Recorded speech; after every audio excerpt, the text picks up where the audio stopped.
Hello student, आज આપણે chapter number 2 વિશે ચર્ચા કરીશું। ચેપ્ટર નંબર 2નું નામ છે એનિમેશન ટૂલ સિન્ફિંગ। હવે એનિમેશન કોને કહેવાય એ આપણે આગળ ભણેલા છીએ। ટૂલનો મિનિંગ આપણે બધા જાણીએ છીએ, ટૂલ એટલે એક સાધન। તો એનિમેશન ટૂલ એટલે એનિમેશન બનાવવા માટે કંઈક ઉપયોગમાં આવતું કોઈ ટૂલ હશે, એટલે કોઈ સાધન હશે, કોઈ પ્રોગ્રામ હશે અથવા કોઈ સોફ્ટવેર હશે, અને એ સોફ્ટવેરનું નામ શું છે? સિન્ફિંગ। તો આપણું આખું ચેપ્ટર જે છે કે તમે સિન્ફિંગનો ઉપયોગ કેમ કરવાના છો, કેમ સિન્ફિંગનો યુઝ થવાનો છે, એના અનુરૂપ આ ચેપ્ટર આગળ આપણે ભણવાના છીએ। હવે મૂળભૂત ઘટકોનો ઉપયોગ કરીને મલ્ટીમીડિયાની રજૂઆત કરવા માટે મલ્ટીમીડિયા ઓથરિંગ ટૂલના નામે ઓળખાતા વિનિયોગ પ્રોગ્રામની જરૂર પડે છે। હવે મલ્ટીમીડિયા શું હતું એ આપણે આગળ ભણી ચૂક્યા છીએ। મલ્ટી એટલે એક કરતાં વધુ, મીડિયાનો ઉપયોગ કરવા માટે આપણે એક ઓથરિંગ ટૂલનો જરૂર પડવાની છે। એના નામે આવતા વિનિયોગનો આપણા વિનિયોગ એટલે સોફ્ટવેર પ્રોગ્રામની જરૂર પડે છે। આ ઓથરિંગ વિનિયોગો ચિત્ર હોય, ધ્વનિ હોય, વિડીયો હોય, એનિમેશન જેવા મલ્ટીમીડિયા ઘટકોની ગોઠવણ કરવા માટે મહત્ત્વનું માળખું પૂરું પાડે છે। તો સામાન્ય રીતે ઓથરિંગ ટૂલ્સને 3 ભાગમાં વહેંચી શકાય છે। સૌથી પહેલું છે કાર્ડ અને પૃષ્ઠ આધારિત ટૂલ્સ, બીજું છે આઇકન અને ઘટના આધારિત ટૂલ્સ, અને ત્રીજું છે સમય આધારિત।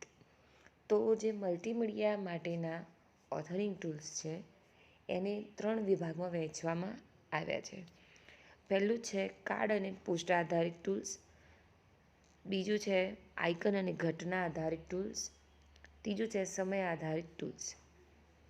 હવે દરેકના મિનિંગ સમજીએ। સૌથી પહેલાં કાર્ડ એટલે આપણે જે પત્તા રમીએ છીએ એ ટાઈપનું કોઈ કાર્ડ। જો તમે પત્તા રમતા હો ત્યારે કોઈ પત્તાને તમે દર્શાવતા હોય તો એક જ સમયે તમારા હાથમાં એક જ કાર્ડ હોય છે અને તમે એને રિપ્રેઝેન્ટ કરતા હો છો। સેમ રીતે આખી પત્તાની કેટ લો તો પત્તા ક્રમ વાઇઝ ગોઠવવામાં આવેલા હોય છે। કયા સ્વરૂપે? ઢગલા સ્વરૂપે। બધા જે હોય એ ચારેય પત્તા અલગ અલગ હોય, પણ ચારેયને પહેલાં સિક્વન્સમાં ગોઠવેલા હોય છે। આપણે એને વારંવાર ગોઠવીને એમની સિક્વન્સ આપણે બદલતા હોઈએ છીએ અને ગોઠવાયા પણ કેવા હોય છે? ઢગલા સ્વરૂપે। આની અંદર આવું જ કંઈક હશે। એના પછી છે આઇકન અને ઘટના આધારિત। આઇકન એટલે કોઈ દ્રશ્ય, ઘટના એટલે કંઈક ઘટના થતી હશે અને એનિમેશનનું કંઈક કામ થતું હશે। સમય આધારિત એટલે સમયના પ્રમાણે જે થતું હશે એને કહેવાય સમય આધારિત। દેટ મીન્સ કે અમુક સમય થાય ત્યારે પ્રારંભ થાય ને અમુક સમય થાય ત્યારે અંત આવે, એ ટાઈપનું કંઈક હશે। તો આ થઈ એની બેઝિક ઇન્ફોર્મેશન। તો સૌથી પહેલાં જોઈએ ઓથરિંગ ટૂલ્સને કેટલા ભાગમાં વહેંચવામાં આવ્યા છે? ઓથરિંગ ટૂલ્સ 3 ભાગમાં છે। એક છે કાર્ડ અને પૃષ્ઠ આધારિત, બીજું છે આઇકન અને ઘટના આધારિત, અને ત્રીજું છે સમય આધારિત।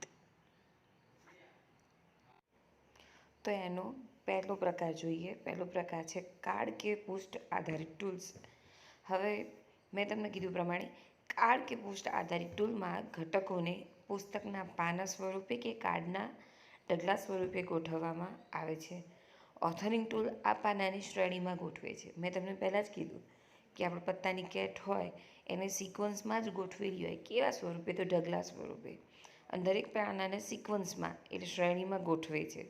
જુદા જુદા ઘટકોને પુસ્તકના પાના સ્વરૂપે સ્વતંત્ર રીતે દર્શાવવાના હોય ત્યારે આ પ્રકારના ટૂલ્સ ઉપયોગી છે। મેં તમને કીધું કે જ્યારે આપણે એને રિપ્રેઝન્ટ કરતા હોઈએ તો આપણા હાથમાં એક જ પત્તું સ્વતંત્ર રીતે આપણે એના પર કાર્ય કરતા હોઈએ છીએ। હવે આના ઉદાહરણો કયા છે? તો આના ઉદાહરણ છે હાઇપર કાર્ડ અને મલ્ટીમીડિયા ટૂલ બોક્સ એ કાર્ડ આધારિત ઓથરિંગ ટૂલના ઉદાહરણો છે, બરાબર। તો આપણે 3 પ્રકાર ભણવાના છે। પહેલું છે કાર્ડ અને પૃષ્ઠ આધારિત, બીજું છે આઇકન અને ઘટના આધારિત, અને ત્રીજું છે સમય અને આધારિત ટૂલ્સ। તમે પહેલું ભણ્યા કાર્ડ આધારિત। હવે કાર્ડ આધારિત માટે એક સરસ બીજું ઉદાહરણ આપું। આપણે જો તારે ઝમીન પર મૂવી જોયું હોય તો મેં છોકરાએ એક ડ્રોઈંગ દોર્યું છે નોટની અંદર. એમાં પહેલાં પેજ ઉપર છોકરોને એના મમ્મી પપ્પાનો હાથ પકડ્યો છે. જેમ જેમ જેમ પેલો સ્પીડમાં તમે પત્તા ફેરવે છે આમ, તો તમે જોયું છે છેલ્લે દૂર થઈ જાય છે. ધીસ ઇઝ લાઇક ધેટ, કે પત્તા બધા શ્રેણીમાં ગોઠવાયેલા હોય. તમે જેમ જેમ 1 બાય 1 એક એક પત્તું નોટનું ફેરવો છો, એમ એક જ સમયે તમે એક જ પાના ઉપર કામ કરી શકો છો. ગોઠવાયેલા કયા સ્વરૂપે હોય? તો નોટ ઢગલો હોય પત્તાઓનો. નોટના પત્તા કેવા હોય? સિક્વન્સમાં હોય. અને જ્યારે જરૂર પડે ત્યારે હું એક જ પત્તા ઉપર એક જ સમયે સ્વતંત્ર રીતે કામ કરી શકું છું. હવે આના ઉદાહરણો કયા છે? તો હાઇપર કાર્ડ છે અને મલ્ટીમીડિયા ટૂલ બોક્સ એ કાર્ડ આધારિત ઓથરિંગ ટૂલના ઉદાહરણો છે. ચલો, હવે બીજો પ્રકાર છે આઇકન અને ઘટના આધારિત ઓથરિંગ ટૂલ. હવે તમે જોયું હશે કે કોઈ બી મૂવી બનતું હોય તો હંમેશા એ સિક્વન્સમાં બને. ડેટ મીન્સ કે પહેલાં આ સીન આવે, પછી આ સીન આવે, પછી ત્રીજો સીન આવે. બરાબર? એ આડાઅવળી કરી બને નહીં. એની ઘટના પ્રમાણે બનતું જાય. જેમ કે દુઃખી હોય તો પછી સેડ સીન આવે, ખુશ હોય તો એ રીતનું સીન આવે. પણ ફ્લો ચાર્ટમાં સિક્વન્સ પ્રમાણે એને મૂકવામાં આવે. તમે આવું ક્યાંય જોયું હોય તો તમે અમુક મૂવીઝમાં જોયું હશે કે એ મૂવીમાં જો એક્ટર હીરો હોય તો એમાં બતાવે છે કે scene 1, scene 2, scene 3, scene 4, scene 5. Date means કે એનું જે મૂવી હોય એ સિક્વન્સમાં બનેલી હોય છે. હવે આ પ્રક્રિયા હોય કે મેં કહેવાય કે પહેલી એપિસોડમાં આ થવું જોઈએ, બીજામાં આ એપિસોડમાં થવું જોઈએ. તેનો મતલબ શું થયું કે જે પ્રોસેસ છે એને સિક્વન્સમાં મૂકેલી છે, એટલે ફ્લો ચાર્ટ પ્રમાણે એને ગોઠવેલી હશે કે આ સીનમાં આટલું થવું જોઈએ. તો આ પણ એ જ રીતનું છે. સીન એટલે ઘટના. તો શું કહે છે? ચલો જોઈએ. આઇકન અને ઘટના આધારિત ઓથરિંગ ટૂલમાં ઘટકોને માળખાકીય ગોઠવણ અથવા પ્રક્રિયાના સ્વરૂપે ગોઠવવામાં આવે છે. અહીં ઘટના અથવા કાર્યો માટે ફ્લો ચાર્ટ બનાવવામાં આવે છે અને ત્યારબાદ માળખા પ્રમાણે તેમાં ઘટકો ઉમેરવામાં આવે છે. જેમ એને ડિસાઇડ કરેલું હોય કે પહેલા એપિસોડમાં હીરોની એન્ટ્રી હોય, બીજા એપિસોડમાં હિરોઈનની એન્ટ્રી હોય, તો શું કહે છે કે જે પ્રમાણે ફ્લો ચાર્ટ બનાવવામાં આવ્યો હોય તે પ્રમાણે માળખા પ્રમાણે તેમાં ઘટકો ઉમેરવામાં આવે છે.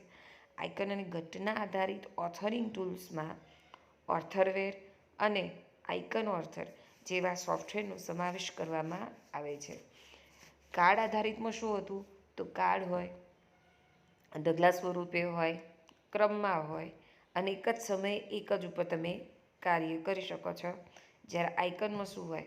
તો એક માળખું આપેલું હોય, ફ્લો ચાર્ટ આપેલું હોય, એના પ્રમાણે તમે પ્રક્રિયા દર્શાવવાની હોય. ઉદાહરણ શું છે? ઓથરવેર અને આઇકન ઓથર. હવે ત્રીજો પ્રકાર જોઈએ. ત્રીજા પ્રકારનું નામ છે સમય આધારિત. સમય આધારિત હશે એટલે ચોક્કસ સમયે જ જે તે કાર્ય એને કરવાનું હશે. બરાબર? જેમ કે તમે એક્શન સીન જોયો હોય તો એક્શન સીનની અંદર તમારે એક્ઝેક્ટ જે તે ટાઈમે જ એક્શન લેવાનું હોય. અધરવાઇઝ જો તમે એ ટાઈમે એક્શન ના લો તો જે તે કાર્ય થાય નહીં. તો હવે જોઈએ આ કેવી રીતે કાર્ય કરે છે.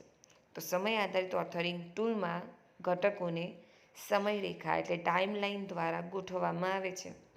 જે સંદેશને પ્રારંભ અને અંત હોય તેવા કિસ્સામાં ઉપયોગી છે. ઘટનાના સમય અને સ્થાન મુજબ અહીં ઘટકોને દર્શાવવામાં આવે છે. સમય આધારિત ઓથરિંગ ટૂલ્સ સૌથી વધુ પ્રચલિત છે. બરાબર? તો ચલો, સમય આધારિતમાં મુખ્ય શું હશે? સમય લાઈન. આપણે જેમ કહેતા હોઈએ કે અહીંથી સ્ટાર્ટિંગ પણ થાય, અહીંથી એન્ડિંગ પણ થાય. એટલે તમારે બે જગ્યાએ કોઈ બી ઘટકનું ગોઠવવું પડે. ક્યાં? તો પહેલા પોઈન્ટે અને બીજા પોઈન્ટે. બરાબર? તો આ ઘટનાના સમય અને સ્થાન મુજબ અહીં ઘટકોને દર્શાવવામાં આવે છે. આ સૌથી પ્રચલિત છે. ઉદાહરણો કયા છે? તો આના ઉદાહરણો છે સિન્ફિંગ, પેન્સિલ, ફ્લેશ અને ડિરેક્ટર. એ સમય આધારિત ઓથરિંગ ટૂલ્સના કેટલાક ઉદાહરણો છે. તો ચલો, આપણે 3 ઓથરિંગ ટૂલ ભણ્યા. એમાં પહેલું શીખ્યા કાર્ડ આધારિત અથવા પોસ્ટ આધારિત. બીજું શીખ્યા આઇકન અને ઘટના આધારિત. ત્રીજું શીખ્યા સમય આધારિત ઓથરિંગ ટૂલ. બરાબર? હવે આઇકન આધારિતના ઉદાહરણો શું હતા? ઓથરવેર હતા ને આઇકન ઓથર હતો. સમય આધારિતના કોણ હતા? તો સિન્કિંગ, પેન્સિલ, ફ્લેશ અને ડાયરેક્ટર હતું. ત્રણેયમાં અલગ અલગ શું હતું? તો પહેલાંમાં શું હતું કે ઢગલા સ્વરૂપે હોય, જથ્થો હોય અને ક્રમબદ્ધ હોય. આઇકનમાં શું હતું કે એક સ્ટ્રક્ચર અથવા ફ્લોચાર્ટ આપવામાં આવ્યો હોય અને એના આધારે જેમ જેમ ઘટના બનતી જાય એ આધારે ગોઠવવામાં આવે છે. સમય આધારિતમાં મેઇન શું હતું? સમય રેખા એટલે ટાઈમ લાઈન, એમાં બે સ્થળ દેખાવાય. કયું? તો પ્રારંભ અને અંત. સમય આધારિતના આ ત્રણમાં સૌથી પ્રખ્યાત કોણ છે? તો સમય આધારિત. સમય આધારિતના ઉદાહરણો કોણ હતા? તો સિન્કિંગ, પેન્સિલ, ફ્લેશ અને ડાયરેક્ટર. એ સમય આધારિત ઓથરિંગ ટૂલ્સના કેટલાક ઉદાહરણો છે. એટલે આપણે કયું ભણવાનું છે? સિન્કિંગ. તો સિન્કિંગ એ કયું થયું? સમય આધારિત ઓથરિંગ ટૂલ. હવે બજારમાં ઘણા મલ્ટીમીડિયા ટૂલ્સ ઉપલબ્ધ છે. એમાં કેટલાક માલિકી ધરાવતા છે અને ઘણા મુક્ત વિતરણ એટલે ઓપન સોર્સ કહેવાય. બરાબર. હવે આપણા કોર્સમાં જે ટૂલ્સ છે સિન્કિંગ અથવા પેન્સિલ એ ઓપન સોર્સ છે. ઓપન સોર્સ એટલે ફ્રીમાં તમને મળે અને માલિકી હક ધરાવતો એટલે એવું કે તમારે બજારમાંથી પૈસા આપીને એની સીડી પરચેસ કરવી પડે.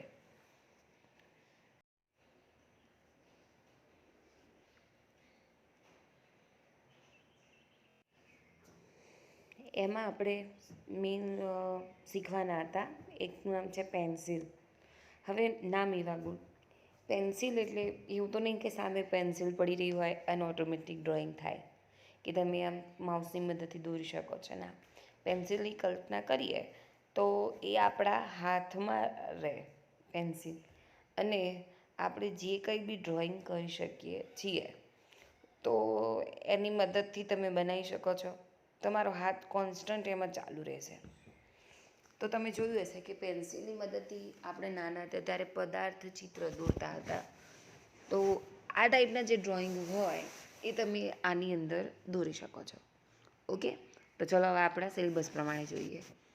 તો આગળ તો એનું નામ હતું પેન્સિલ. તો પેન્સિલ એ બીટમેપ અને સદિશ એમ બંને પ્રકારના ચિત્રો માટે પરંપરાગત હસ્તચિત્રિત એનિમેશન બનાવવા માટે પેન્સિલ નામના દ્વિપરિમાણીય એનિમેશન સોફ્ટવેરનો ઉપયોગ કરવામાં આવે છે. તમે પેન્સિલની મદદથી બીટમેપ અને સદિશ એમ બંને પ્રકારના ચિત્ર દોરી શકો છો. બીજું, આ કેવા એનિમેશન બનાવતું હશે? 2D, 3D બનાવશે નહીં. હવે તમારે જેને બનાવવું હોય તો સૌથી પહેલાં તમારે એનિમેશન માટે સોફ્ટવેરને ડાઉનલોડ કરવું પડશે. સીડી તો મળશે નહીં, કારણ આ ઓપન સોર્સ સોફ્ટવેર છે. તો બનાવવા માટે વેબસાઇટ છે www.pencilanimation.org પરથી તમે નિઃશુલ્ક ડાઉનલોડ કરી શકો છો. હવે નિઃશુલ્ક શા માટે? તો જે ઓપન સોર્સ સોફ્ટવેર હોય એને તમારે પેમેન્ટ આપવાનું હોતું નથી. ધેટ્સ વાય એને ફ્રીવેર પણ કહેવાય અથવા ગુજરાતીમાં એને નિઃશુલ્ક પણ કહેવાય. હવે જે તે સોફ્ટવેર હોય એ બધી જ ઓપરેટિંગ સિસ્ટમ ઉપર ચાલતું હોવું જોઈએ. તો બજારમાં કઈ ઓપરેટિંગ સિસ્ટમ મળે છે? વિન્ડોઝ એટલે આપણી એક્સપી. પછી એક લિનક્સ મળે છે. લિનક્સ એ તમારા સિલેબસમાં છે. અને મેક જેવી ઘણી ઓપરેટિંગ સિસ્ટમ પર તમે પેન્સિલ નામનું આ સોફ્ટવેર તમે ચલાવી શકો છો.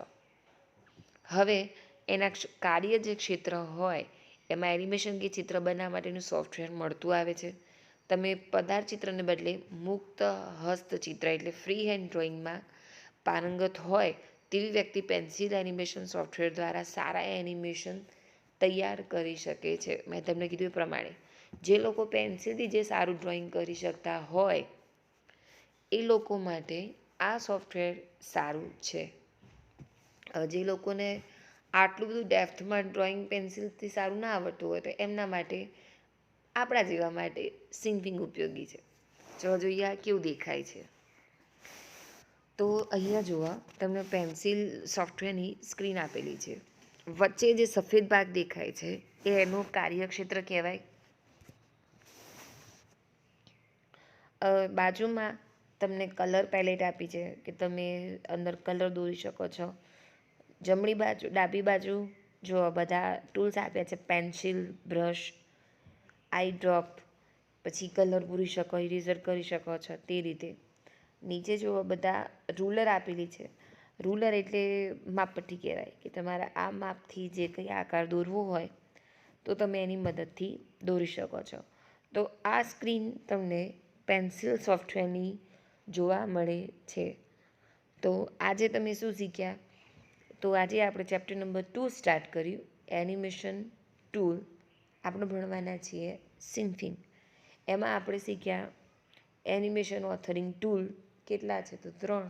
કયા? તો કાર્ડ અને પોસ્ટ આધારિત, બીજું હતું આઇકન અને ઘટના આધારિત, અને ત્રીજું હતું સમય આધારિત. સમય આધારિતમાં આપણે એ સૌથી વધુ પ્રખ્યાત ટૂલ્સ છે, જેમાં આપણું સિન્ફિંગ, પેન્સિલ અને ડિરેક્ટર 3 ફેમસ સોફ્ટવેર આવી જાય છે. એમાં આપણે પહેલો વિભાગ ભણ્યા હતા પેન્સિલ. પેન્સિલ એ પદાર્થ ચિત્રને ફ્રી હેન્ડ ટાઈપના ચિત્ર દોરવા માટે ખૂબ જ ઉપયોગી છે. તમે એની વેબસાઇટ, તમે 2D એનિમેશન દોરી શકો છો. એની વેબસાઇટ હતી pencilanimation.org. ત્યાં તમે નિઃશુલ્ક એટલે ફ્રીમાં એને ડાઉનલોડ કરી શકો છો. બરાબર. હવે નેક્સ્ટ લેક્ચરમાં આપણે સિન્ફિંગ વિશે ડેપ્થમાં ભણીશું, કેમ કે આપણું 3, 4 અને 5મું આ ત્રણેય ચેપ્ટર એ સિન્ફિંગના જ છે, જેની અંદર એનિમેશન કેવી રીતે બનાવાય એ વિશે આપણે ભણવાનું છે. ઓકે, ચલો, થેન્ક યુ. નેક્સ્ટ લેક્ચરમાં મળીએ.